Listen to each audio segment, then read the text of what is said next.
അവ മുസാഫിർ എന്ന് പറഞ്ഞ driver, Kashmiri driver and another driver mister Sameer, അവർ രണ്ടുപേരും എൻ്റെ അനിയനും ചേട്ടനും കൊണ്ട് നടക്കണ പോലെ എന്നെ മോർച്ചറി കൊണ്ടുപോകാനും ഐഡൻറ്റിഫിക്കേഷനും രാത്രി 3 മണിവരെ ഞാൻ മോർച്ചറിയുടെ മുമ്പിലായിരുന്നു. അപ്പം ഇപ്പം ആവില്ല എന്ന് പറഞ്ഞ് പിന്നെ പോയി ഹോട്ടലിൽ പോയി രാവിലെ 6 മണിക്ക് തിരിച്ചു വന്നു. അതിനൊക്കെ ഇയാളിങ്ങനെ ഒരു അനിയത്തിയെ പോലെ കൂടെ നടന്ന്. ഞാൻ പറയുകയാണെങ്കിൽ കശ്മീരിൽ പോയി എനിക്ക് 2 ബ്രദേഴ്സിനെ കിട്ടിയെന്നാണ് ഞാൻ ഇന്നലെ അവരോട് എയർപോർട്ടിൽ വെച്ച് ബൈ പറഞ്ഞപ്പോൾ പറഞ്ഞ അല്ല അവരെ രക്ഷിക്കട്ടെ എന്നും പറഞ്ഞു. ഞങ്ങൾ അവിടെ ഒരു 2:10 എങ്ങാനും എത്തിക്കാണും. ടിക്കറ്റ് എടുത്ത് ഉള്ളിൽ കയറി. നമ്മൾ ഒരു ഭാഗം എൻട്രൻസിൽ നിന്നാണ് ടിക്കറ്റ് എടുത്ത് ഉള്ളിൽ കയറുക. പിന്നെ അവിടെ ഒരു ഫോട്ടോ എടുക്കാനുള്ള സ്ഥലം. കുട്ടികളെ കൊണ്ട് പോകുമ്പോൾ അവർ ഈ ഫോട്ടോ സാധനങ്ങൾ എൻജോയ് ചെയ്യില്ല. അപ്പോൾ ഏതെങ്കിലും ഒരു റൈഡിൽ കയറ്റാം എന്നുള്ളത് മാത്രമേ ഉള്ളൂ. അങ്ങനെ ഞങ്ങൾ അവിടെ ചെന്ന് മാക്സിമം 10 മിനിറ്റ്സ് കഴിഞ്ഞപ്പോൾ ഇറ്റ് ഹാപ്പൻഡ്. അല്ല, എല്ലാവരും എനിക്ക് അറിയില്ല. ടു ബി ക്ലിയർ, എൻ്റെ അടുത്ത് വന്ന ആള് സൈനിക വേഷത്തിലല്ലായിരുന്നു. എന്താ സംസാരിച്ചുകൊണ്ട് വന്നത്? ഇത് വലിയൊരു ബഹളം ഉണ്ടാക്കിക്കൊണ്ട് അങ്ങനെ ഗ്രൂപ്പിലേക്ക് വരികയാണോ ചെയ്തത്? അതോ ആദ്യത്തെ വെടിവെച്ച നിങ്ങൾ നിന്ന സ്ഥലത്ത് നിന്ന് കുറെ ദൂരെയായിട്ടായിരുന്നോ? അതെ, ആദ്യത്തെ വെടിവെച്ച ദൂരെയായിട്ടായിരുന്നു. ശബ്ദമായിട്ട് ബലൂൺ പൊട്ടുന്നു അങ്ങനെ എന്തൊക്കെയോ തോന്നിയില്ലേ പലരും? ശബ്ദം പടക്കം പൊട്ടണ പോലത്തെ. അപ്പൊ ഇവിടെ ആരെയൊക്കെ മലയുടെ മേലെ പടക്കം പൊട്ടുക എന്നുള്ള. രണ്ടാമത്തേൽ ഞാൻ തിരിഞ്ഞു നോക്കി. പിന്നെ സ്ഥലവും ഇങ്ങനെ ഓപ്പൺ ആണല്ലോ, നമുക്ക് അവിടെ വേറെ ഡിസ്ട്രാക്ഷൻസ് ഓബ്സ്റ്റിക്കിൾസ് ഒന്നുമില്ല. അപ്പം ഞാൻ കണ്ടു. അപ്പം ഞാൻ അച്ഛനോട് പറഞ്ഞു, അച്ഛൻ ഇത് ടെററിസ്റ്റ് അറ്റാക്കാണ്, അച്ഛൻ കിടക്ക് എന്നങ്ങനെ പറഞ്ഞു. എൻ്റെ അടുത്ത് വന്നത് പോലീസ് യൂണിഫോമിലുള്ള ആളൊന്നും അല്ലായിരുന്നു. അതൊന്നും എനിക്കറിയില്ല, എവിടെന്നാ വന്നേന്നൊന്നും എനിക്കറിയില്ല. ശേഷം എങ്ങനെയാണ് വീണ്ടും അച്ഛൻ്റെ അടുത്തേക്ക് പോകാൻ പറ്റിയത്? പിന്നെ അടുത്തേക്ക് എനിക്ക് പോകാൻ പറ്റില്ല. ഞങ്ങൾ മക്കളെ കൊണ്ട് ഓടി മാറിയെന്ന് പറഞ്ഞു. പിന്നീട് വീണ്ടും എങ്ങനെയാണ് മിലിറ്ററി വന്നപ്പോഴാണോ ബാക്കിയുള്ള പ്രൊസീജിയേഴ്സ് ഒക്കെ നടത്താൻ പറ്റിയത്? അല്ല, ഓടി മലയുടെ മേലെയാണ് ഇറ്റ് ഹാപ്പൻഡ്. ഓടി ഞാൻ താഴേക്ക് ഇറങ്ങി. 1 മണിക്കൂർ കൊണ്ട് ഞങ്ങളെല്ലാവരും, കുറേ പേരുണ്ടായിരുന്നു, നമ്മളെല്ലാവരും താഴേക്ക് ഇറങ്ങി. അതിന് പിന്നെ മിലിറ്ററി പോയ മിലിറ്ററി ഓപ്പറേഷൻ അല്ലേ. പിന്നെ രാത്രിയാണ് നമ്മളെല്ലാവരെയും ഐഡൻറ്റിഫിക്കേഷനൊക്കെ വിളിച്ചപ്പോൾ. അപ്പോൾ എന്നോട് ചോദിച്ചപ്പോൾ എവിടെയാ ഹിറ്റ് ചെയ്ത് ചോദിച്ചപ്പോൾ എനിക്കറിയായിരുന്നല്ലോ. ഞാൻ പറഞ്ഞു എൻ്റെ അച്ഛൻ ഡെഡാണ്, ഹീസ് നോട്ട് ഇഞ്ചേർഡ്. കാരണം അവിടെ ഇഞ്ചേർഡ് ആയിട്ടുള്ള ആദ്യം ഇവാക്യുവേറ്റ് ചെയ്ത്, ദാറ്റ്സ് ദ നോർമൽ പ്രൊസീജിയർ ആയിട്ട്. അപ്പോൾ രാത്രി ഞാൻ ഐഡന്റിഫൈ ചെയ്തു എൻ്റെ അച്ഛൻ. ഫോൺ വഴി ഒന്നും കണക്ട് ചെയ്യാൻ പറ്റില്ല, റേഞ്ച് ഇല്ലാത്ത സ്ഥലം കൂടിയാണല്ലേ. ഞാൻ പക്ഷെ ഓടിക്കൊണ്ടിരിക്കുമ്പോഴും പിള്ളേരെ കൈ പിടിച്ചുകൊണ്ട് ഞാൻ ഒരു 5 മിനിറ്റ്സ് കൂടുമ്പോൾ I was trying to connect to my driver. ഒരു അരമണിക്കൂറും കൂടി താഴേക്ക് പോയപ്പോഴാണ് റേഞ്ചിൽ വന്നത്.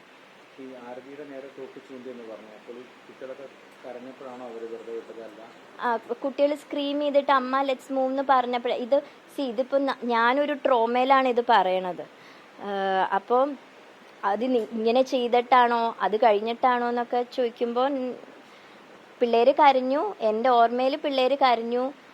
അത് കഴിഞ്ഞ് അയാൾ നടന്നു പോയപ്പോൾ ഹി വെൻറ്റ് കം എന്നൊക്കെ എൻ്റെ മക്കൾ പറഞ്ഞപ്പോൾ ഞാൻ അവരുടെ കൂടെ.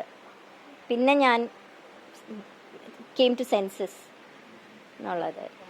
ശേഷമുള്ള പ്രൊസീജിയറൊക്കെ വേഗം നടന്നു. അവിടുത്തെ ഗവൺമെന്റ് ആയാലും എന്നെ ഇവിടുന്ന് സ്റ്റേറ്റ് ഗവൺമെന്റും അല്ലാത്ത MLAs, every party is involved here and the central government, everybody were helping me a lot.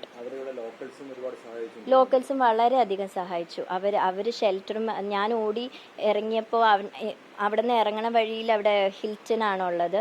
അവരാണ് പിന്നെ ഉള്ളിലേക്ക്, കാരണം എൻ്റെ ഡ്രൈവർ താഴേന്ന് കാർ അവിടെ കൊണ്ടുപോയി പാർക്ക് ചെയ്തേ. കാരണം അവിടെ നിന്ന് ഇറങ്ങി വരണേന്ന് പറഞ്ഞപ്പോൾ എനിക്ക് ഡ്രൈവറിനെ കിട്ടിയപ്പോൾ ഞാനൊരു ലോക്കലിന് സൈഡിൽ ഫോൺ കൊടുത്തിട്ട് അയാളോട് സംസാരിക്കാൻ പറഞ്ഞു. ഇത് ഏത് സ്ഥലമാണെന്ന് പറയുമ്പോൾ നമുക്കറിയില്ലല്ലോ. അപ്പോൾ ഒരാളോട് ചോദിച്ചാൽ വെറുതെ പെഹൽഗാം എന്ന് പറഞ്ഞു. കറക്റ്റ് അവരെന്തോ പറഞ്ഞു കൊടുത്തു. അപ്പോൾ ഞാൻ ഡ്രൈവറിനോട് പറഞ്ഞു എനിക്ക് കാണാം, ടൗൺ കാണാം വെച്ചാൽ റൂഫ്സ് കാണാം എന്ന് പറഞ്ഞു.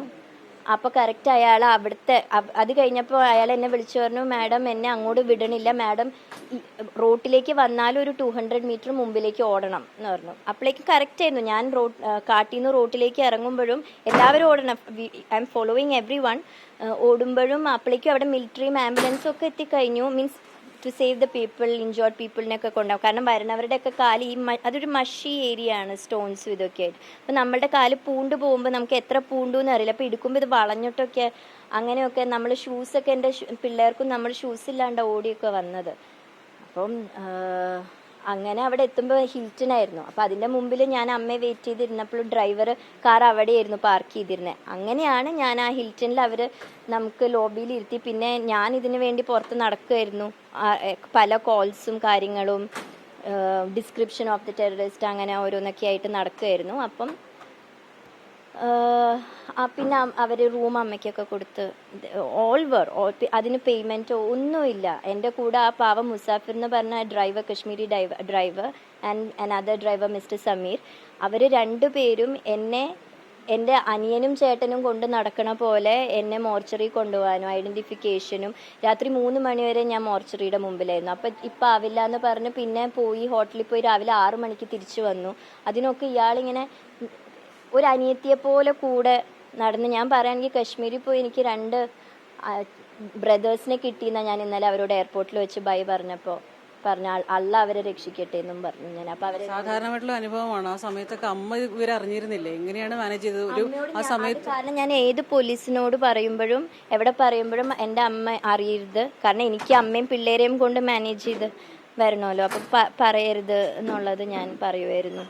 അപ്പോൾ പിന്നെ ഞാൻ മീഡിയാസിനെ very sorry to say that എന്നെ ആ സമയത്ത് കുറേ മീഡിയാസ് വിളിച്ചിരുന്നു. ഞാൻ എല്ലാവരെയും കട്ട് ചെയ്തു.